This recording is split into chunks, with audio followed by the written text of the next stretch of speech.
And with that, let me just introduce Congressman Brian Mast of Florida for your testimony to recognize for 5 minutes. Thank you, Chairwoman DeLaura.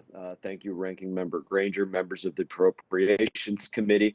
Today, I'm here to advocate for full Everglades restoration and water quality infrastructure funding. Specifically, I request that $725 million be allocated in the United States Army's Corps of Engineers construction account for South Florida ecosystem restoration in the fiscal year 2022.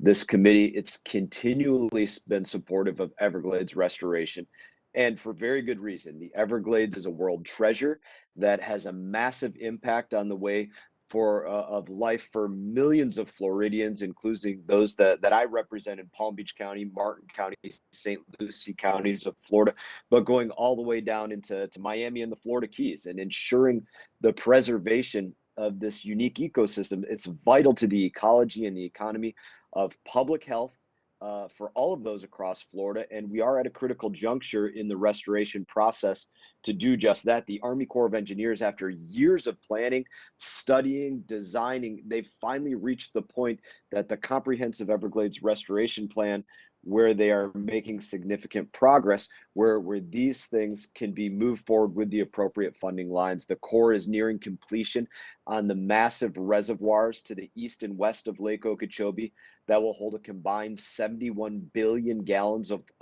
fresh water. They're preparing for construction on the Everglades Agricultural Area Reservoir project that will hold up to 240,000 acre feet of water cleaned by natural treatment areas built by the state so that it can be sent into Everglades National Park, where the water is drastically needed. And that's why at this critical juncture, additional funding is needed. Now, unfortunately, the federal government has fallen behind in that match. They've fallen behind.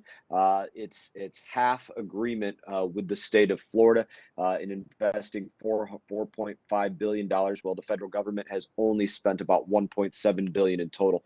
President Biden's $350 million request for Everglades restoration, it shows a commitment to these projects, no doubt about it, but more funding is needed in order to keep pace with the projects the Army Corps is ready to move forward with, and with the investment that's already been made into this by the state of Florida, by those agreements. That's why the Florida delegation was united, Democrats and Republicans together, in requesting a $725 million investment for FY 2022. Now, meeting this full request from our delegation would be a strong statement, to say the least, from this committee that restoring America's Everglades and protecting the public health and water supply of Floridians and visitors to our state is a top priority.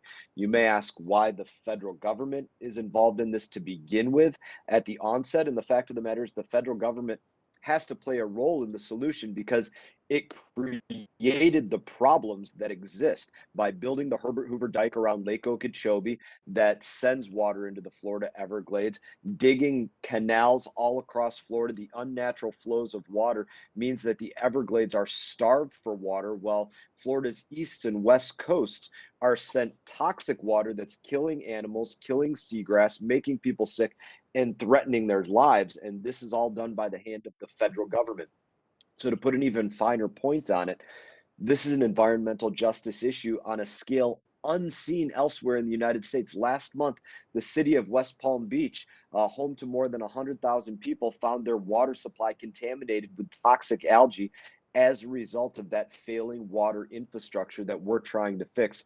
And that was just weeks after water tested positive for toxins in one of the nearby watersheds, the Pahokee Marina, 100 times more toxic than the EPA said is safe for human contact. That is the urgency of this construction and the needs here. So in that, I just want to say that this is one of the most biodiverse ecosystems that we are looking to protect across the entire country, and providing $725 million for Everglades restoration puts Florida that much closer to making those scenarios that are a nightmare from the past, making them a thing of the past. So I thank you for your consideration for our delegation's requests, And Chairwoman and Ranking Member, Madam Ranking Member, I yield back. Thank you for the time. Thank you for your testimony, and it is a very healthy request, which I know that the ranking member will agree that it is, but you're a good advocate for all of the Florida delegation in this project with the Everglades. So thank you very, very much for your testimony this morning.